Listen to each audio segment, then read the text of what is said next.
Tara par, luto naman tayo ng chop suey. Healthy food naman tayo para maiba naman. Huwag puro karne kasi nakakaumay din. Kaya simulan na natin. Let's G. Yan mga par, ay yung mga gulay na gagamitin ko. Pechay bagyo, carrots, repolyo, bell pepper, yung corn na maliit, hipon, tapos konting baboy lang mga par, tapos yung panggisa natin na bawang sibuyas. Tsaka yung quail egg mga par. Yan, tapos ang wala lang ako yung broccoli tsaka cauliflower kasi mahal yung kilo niya mga par eh. Siguro yung isang piraso ng broccoli nasa 120, tapos cauliflower siguro nasa 100 lang din. Pero 100 plus mga ganun yung presyo niya. Pero okay naman yan kasi mas papasarapin natin yan mga par eh. Kaya makikita pa rin natin yung magiging resulta niyan mga par. Ayan mga par, ginagayat lang pala ako ng panggisa natin, yan yung bawang sibuyas. Tapos pag okay na yan mga par, yan, lagay na natin yung kawali, lagay tayong mantika, tapos una lang natin lutuin yung hipon yan. Yan, pag okay na yan mga par, set aside lang natin yan, tapos magigisa na tayo ng sibuyas at bawang. Yan, halu-haluin mo lang yan mga par, tapos ilagay na rin natin yung bell pepper. Yan, lalagyan lang natin ng konting tosta yun.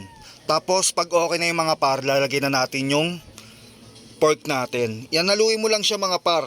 Tapos lagyan mo lang ng konting tubig. Timpla mo ng beef cubes tsaka paminta. Yan, pag okay na yan mga par, tatakpan lang natin yan. Tapos music background muna tayo.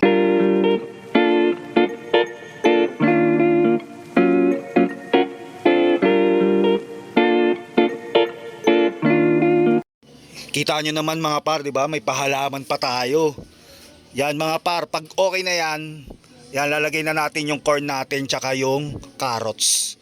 Tapos yan, yung pechay bagyo, lagay na rin natin yan. Tsaka yung snow peas. Yan, haluin mo lang siya mga par hanggang mahalo yung mga gulay niyan.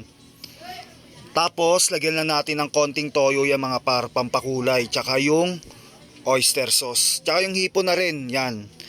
Sabayang gilas na yan mga par. Yan, tapos haluin mo lang yan. Yan, mekos-mekos mo lang yan par, mekos-mekos mo lang. Yan, tapos takpan mo lang. Yan, pag okay na yan, yan, lagyan na natin ng cornstarch kasi papalaputin natin sa sabaw niyan. Para naman hindi magmukhang sinigang na chop suey or nilagang chop suey yan.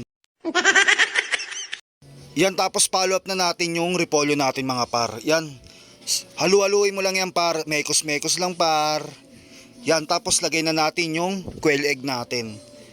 Yan, isang kulo na lang yan mga par, goods na yan. Yan o, kita nyo naman mga par o. Diba? Luto na yung chop suey natin, all goods na. Tapos yan, syempre, sandok na tayo ng ulam. Titikman na natin yan eh. Ayun o, first bite. Yun o. Solid yan par. Kayo par, ano bang food trip nyo o ulam nyo? Pa-comment down below naman. Yun o, talagang pinapapak ko na yung gulay dyan eh. Mapapashish ka na lang talaga.